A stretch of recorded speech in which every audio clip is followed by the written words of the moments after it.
Situada en el suroeste de la península ibérica, se encuentra la ciudad de Huelva, asomando hacia el océano Atlántico gracias a su ría.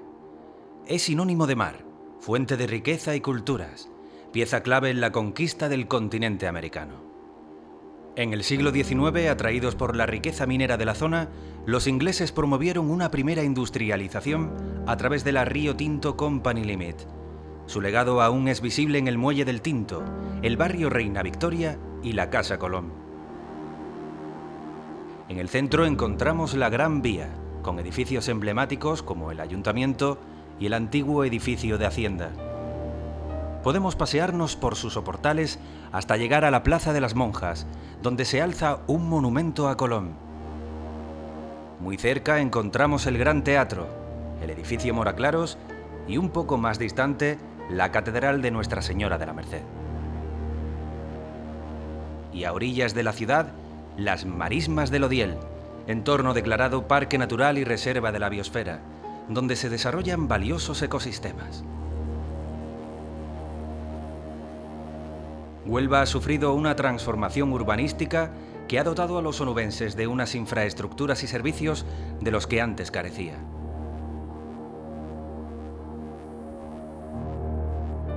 En gran parte, el desarrollo de la ciudad ha estado vinculado al polo químico, que empezó su andadura en la década de los 60.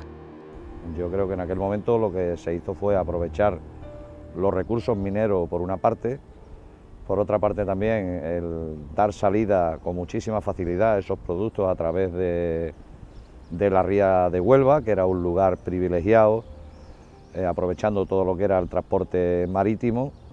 Y en tercer lugar, en una zona como Huelva, que en aquella época era una zona muy deprimida, y lo que se hizo fue concentrar en nuestra ciudad, en nuestra provincia, una industria que en otros lugares de España no era bien recibida. Bueno, la instalación del polo químico en aquellos años, pues en términos de trabajo supuso un revulsivo impresionante. De hecho, la despoblación de los pueblos del Andévalo y de la Sierra de Huelva fue como causa de la afluencia de trabajadores al polo químico de Huelva. Pero esta cantidad de fábricas, además de producir puestos de trabajo y beneficio económico a los onubenses, también sigue produciendo toneladas de residuos sólidos, líquidos y emanación de gases. Se instaló en Huelva por una sencilla razón, además una razón de peso, porque en ese momento teníamos las reservas de pirita mayor prácticamente del mundo. Fundamentalmente las que vinieron en ese momento eran precisamente relacionadas con esa, relacionadas con la transformación de la pirita. Este polígono fue instalado en la avenida Francisco Montenegro durante la alcaldía de Federico Molina, que aprobó su construcción. Las diferentes instalaciones industriales han terminado abarcando diferentes espacios en la zona, partiendo de la Punta del Sebo, pasando por Palos de la Frontera, hasta llegar a San Juan del Puerto. Yo creo que lo que aporta la industria química al Producto Interior Bruto es una aportación más bien escasa. Sí es verdad que jugó, como he dicho antes, un papel importante de cara a la creación de puestos de trabajo y a crear una ciudad que prácticamente no existía. La avenida Francisco Montenegro hoy en día prácticamente está ya limitada. Las experiencias nuevas de nuevas instalaciones de empresas se producen en torno al avance del puerto hacia el nuevo puerto, hacia la zona de Palo, y en estos momentos las pocas industrias que se están instalando, que han sido 2, 3, se están instalando de carácter energético. Desde entonces la ciudad y las poblaciones cercanas están ligadas a la industria química, refinerías de petróleo, gas natural, centrales térmicas, que representan el 10% del valor añadido bruto y algo más de 15.000 puestos de trabajo.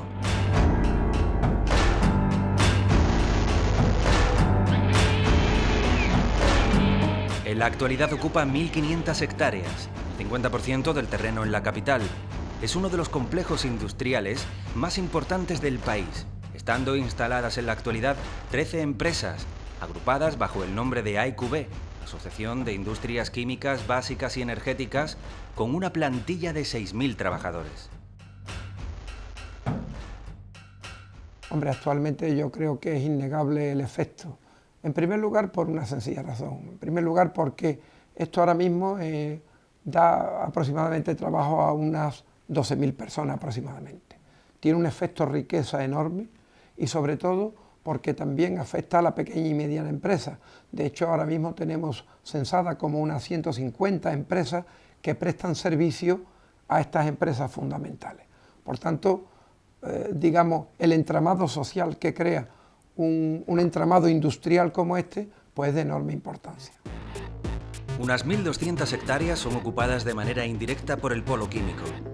Son las balsas de fosfoyesos, formadas por 100 millones de toneladas de esta materia, a la que también se le suman compuestos radioactivos como uranio y plomo. Además, constituyen uno de los vertederos de residuos industriales más extensos del mundo.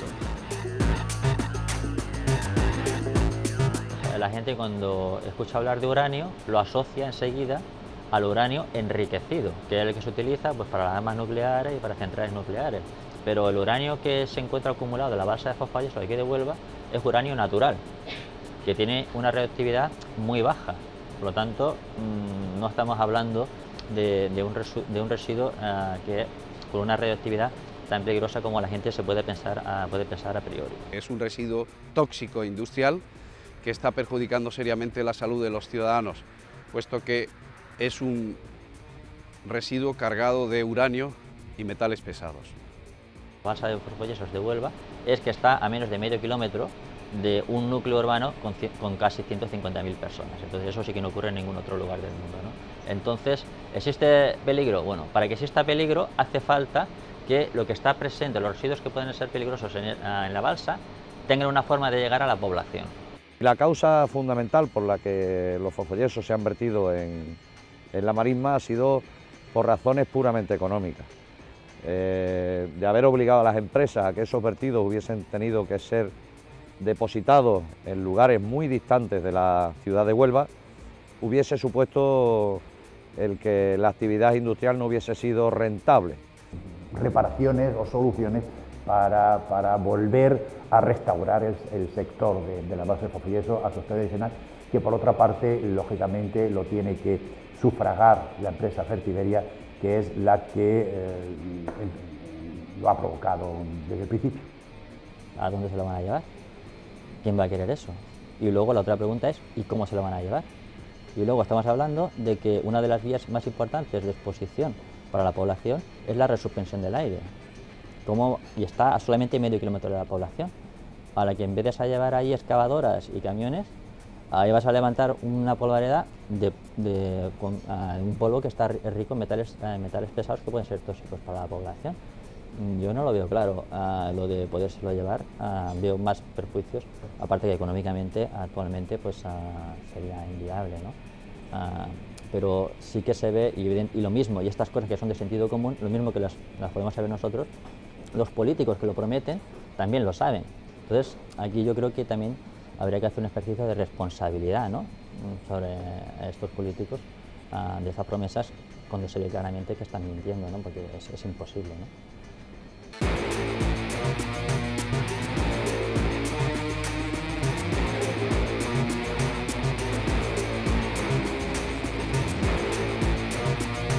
Si la sentencia de la Audiencia Nacional dice que no se podían haber vertido a más de 2,5 metros de altura, todo lo que hay ahí, y estamos hablando de hasta 30 metros, 120 millones de toneladas en una marisma, todo lo que se ha vertido por encima de los 2,5 metros, la empresa Fertiberia, propiedad del señor Villar Mir, recientemente nombrado marqués por el rey de España, esa empresa está obligada a solucionar el problema. Las opiniones se dividen entre los que definen el polo químico como motor económico de la ciudad y los que lo definen como motor de enfermedades. La OMS, la Organización Mundial de la Salud, ya ha hecho un montón de estudios que demuestran que la contaminación atmosférica, la contaminación industrial, tiene un efecto sobre la salud de la población. La pregunta clave aquí sería, ¿qué proporción de las enfermedades que ocurren en Huelva serían atribuibles a la contaminación. Esa sería la pregunta clave. Y para responder a esa pregunta sí que habría que hacer un estudio específico en Huelva, ¿no? Pero que la contaminación medioambiental por la industria contribuye o tiene un efecto en la población, en la salud de la población general, eso sin duda, ¿no? A través de enfermedades respiratorias, cardiovasculares y también sobre cáncer. Para equilibrar esta dicotomía y vigilar que se cumpla la legislación vigente, se creó la organización Mesa de la Ría. Esta plataforma hace patente su preocupación por los efectos negativos del polo químico, tanto en el medio ambiente como en la salud de los onubenses. Pretenden que se mantengan las industrias, pero conforme vayan acabando su ciclo se vayan marchando. Así se presentaba una agrupación que concurría a las elecciones municipales. La plataforma Mesa de la Ría de Huelva pasó a llamarse Recupera tu Ría. De esta forma se pretende continuar con la labor que la plataforma comenzó en 2002, sin que ello suponga confusión alguna con la asociación y el partido que llevan el nombre de Mesa de la Ría.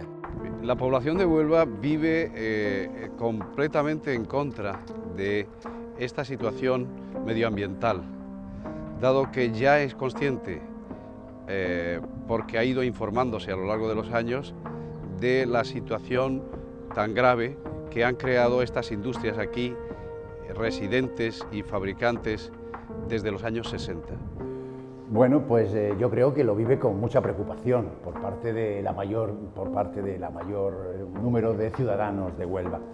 Y lo avalan una serie de circunstancias que os voy a comentar. Por un lado, hace más de 20 años, en los acuerdos del 1991, lo que llaman los acuerdos del 91, pues fueron firmados por instituciones sociales, instituciones políticas y empresariales, que en aquella época sí estaban de acuerdo en recuperar progresivamente todo el terreno, todo el sector de la avenida Francisco Montenegro, lo que se llama la Punta del Sebo.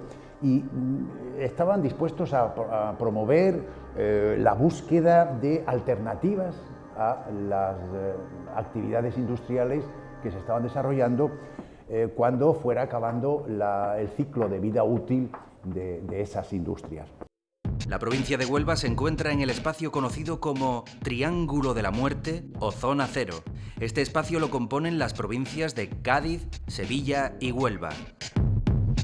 Hasta hace pocos años, escasos estudios se conocían sobre la contaminación de estas instalaciones. El riesgo de padecer cáncer en esta provincia es un 50% mayor que en el resto de España. El problema de estudiar la proporción que puede ser atribuible al cáncer aquí en Huelva es que el cáncer es una enfermedad que tiene un periodo de latencia de unos 15-20 años. Entonces, los tumores que se diagnostican en la actualidad son origen de exposiciones que ocurrieron hace 15-20 años. Y ahora, como no tenemos la posibilidad de montarnos una máquina del tiempo, ir atrás, a 20 años atrás y medir dentro de las personas lo que les estaba pasando hace 20 años, es bastante difícil poder demostrar las asociaciones o qué tumores son debidos a esas exposiciones, ¿no? Existe esa dificultad. Greenpeace establece que el índice de cáncer en Huelva es el más elevado de España y recientemente denunció que las balsas de fosfoyesos emitían radiación 27 veces superior a lo permitido.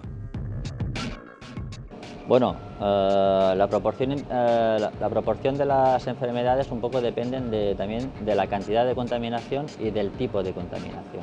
La cantidad de radiación que puede haber en la balsa solamente podría tener un peligro potencial a la actualidad para las personas que realizan su actividad laboral en esa zona, ¿no? Estamos hablando de un área de 1.200 hectáreas. Entonces, claro, según donde hagas la medición vas a encontrar unos valores de radioactividad u otra.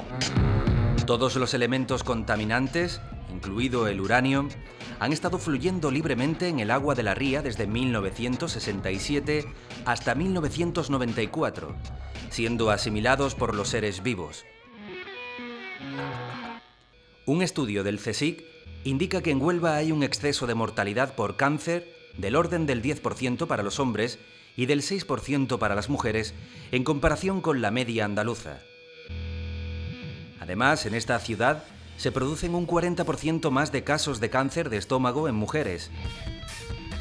Otros excesos de mortalidad son cáncer de riñón, 27%, de tráquea, bronquios y pulmón, 16%, y de colon, 20%. Por su parte, los hombres sufren un exceso de cáncer de riñón, 27%, de hígado, 19%, de tráquea, bronquios y pulmón, 11%, de vejiga, 2%, de estómago, 18%, y de próstata, 14%.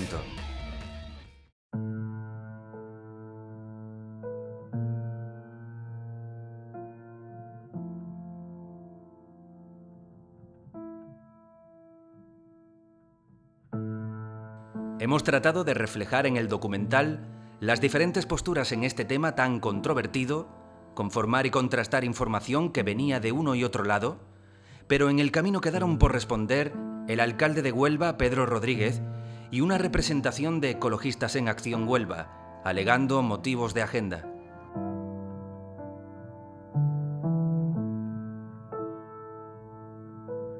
Huelva tiene muchas zonas contaminadas, ¿pero existe algún plan de recuperación del entorno?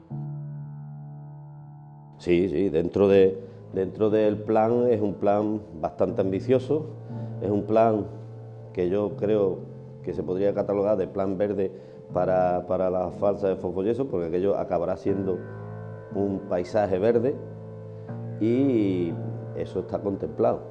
Lo que les vuelvo a reiterar es eso, empecemos, que cada uno ponga su parte y empecemos a trabajar.